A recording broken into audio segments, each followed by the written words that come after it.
Hi, I'm James Trigg, playing Jake. Hi, I'm Hannah. I'm playing the part of Beth.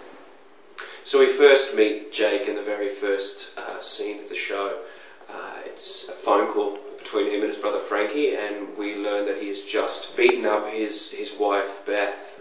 He's in quite an emotional state, quite angry, quite shocked, and he's basically calling Frankie for some advice to help him get him out of this mess. And sort of sets up the whole context and story for the show that we're then about to witness. We're first introduced to Beth, recovering in a hospital after a severe brain damage caused by her husband, and her brother is there to comfort her. What I find most interesting about Beth, or the character of Beth, is her inner struggle to recovery and trying to recover from the injury, but at the same time not wanting to because the reality is too much to take.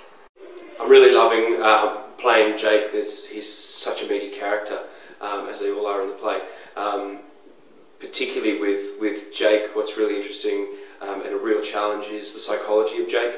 A lot of the stuff that happens to and Jake does happens inside his mind, and what he puts out and what he says is just the surface. There's so much more boiling underneath. So that's a real challenge as an actor to try and be able to portray that and get that across to the audience.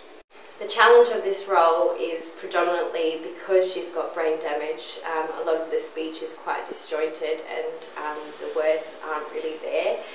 So that makes a bit of a challenge for me, a very different role to anything I've ever played before.